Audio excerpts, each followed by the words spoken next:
Hello and welcome to another episode of Disney Movie Investigation. If this is your first time watching, welcome to the show. In each episode, we take a look at a movie that is featured on Disney+. On this episode, we are taking a look at a National Geographic documentary film as we take a look at Becoming Cousteau. And stay tuned for our bonus episode as we take a look at the history of living with the land.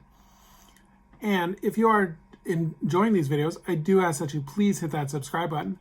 That way you'll be notified with each new video. Now, sit back and enjoy this episode of Disney Movie Investigation. So like I said, today we are covering Becoming Cousteau.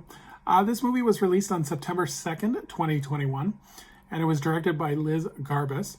The production companies were Story Syndicate, Ace Content, and National Geographic Documentary Films, and it was distributed by Picture House. The box office return for this one was $264,530. So in terms of the production, in 2015, National Geographic Documentary Films approached Liz Garbus about doing a documentary film based on the life of Jacques Cousteau. Garbus agreed and worked with the Cousteau Society to gain unseen footage. In May of 2019, it was officially announced that Garbus would direct a documentary film around the life of Jacques Cousteau with archival footage from the Cousteau Society.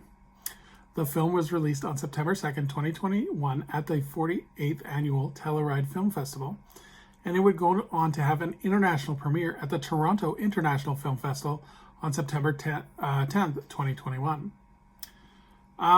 Again, it's a documentary. There's not really a cast or any plot or anything, so I'll just go into would I recommend this movie. The good part of this movie is they present a lot of information and a lot of archival footage throughout the entire life of Jacques Cousteau. So it gives you a lot of background. The issue with it is that the way it is presented is it's very dry and quite boring. While I appreciate the life of Cousteau and what he did for the environment and kind of the environmental awareness, the movie is a struggle to get through, and it seems to be more for an academic audience than it is for a general entertainment audience. While I did learn a lot in this movie about Jacques Cousteau, it's probably not a movie that I'll be going back to watch over again. So again, kind of a shorter video, so that's why we included a bonus story about living with the land. So Living with the Land is a slow-moving boat ride which contains a dark ride along with a greenhouse tour.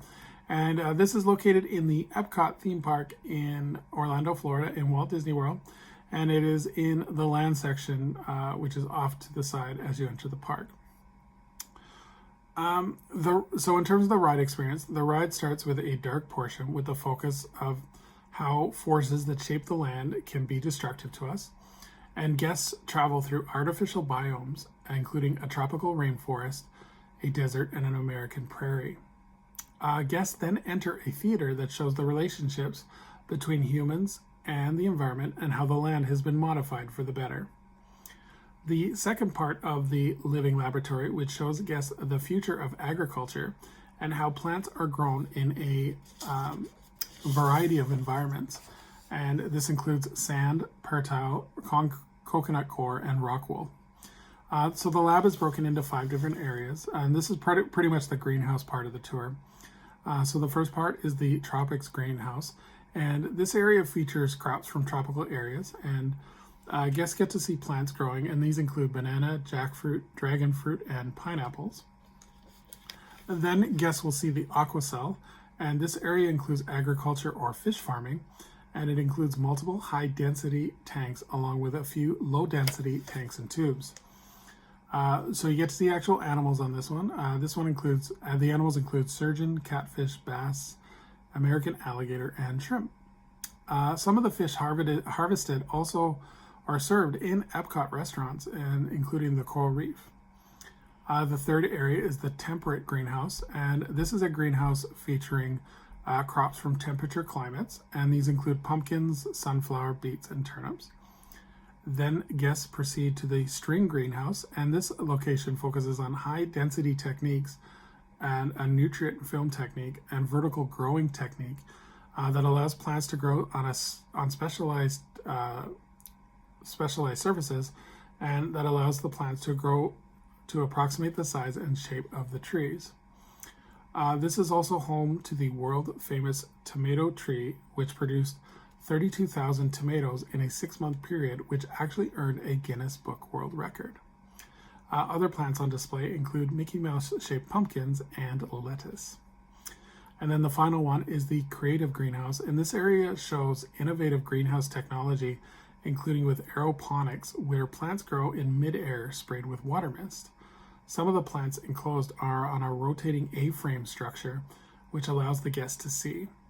The crops included in this area are the tomatoes, lettuce, spinach, and basil. Guests then go past 2 working labs with actual greenhouse scientists. And the first one is a biotechnology lab, and this is a fertile research environment and this area has several USDA scientists on site. The second lab is the Integrated Pest Management Lab, and this is an entomology lab that raises beneficial insects. The ride concludes with a collage of people and produce from around the world, along with a projection of Earth from space. So I think this ride is one of those kind of like great educational rides, but you also get to see a lot of cool things on it. It's relaxing, definitely a way to cool off from the hot sun, and it has a definitely interesting view of plants. For those that have not gone in a while, they do change the plants from time to time, so it is worth checking out if you haven't been in a while. So thank you so much for joining us here on Disney Movie Investigation. I would love anyone to please leave a comment below if they have seen the movie Becoming Cousteau, what they thought of the movie. Also, if you've been on Living with the Land, what is your favorite memory or moment? So as we look forward to our next episode, we are going to stay under the sea as we take a look at a direct-to-video sequel when we look at The Little Mermaid 2, Return to the Sea. And we will include another bonus episode with that one, a bonus story with that one, as we take a look at the Voyage of the Little Mermaid show in Disney's Hollywood Studios. So until next time, I hope you have a magical day, and we will see you real soon.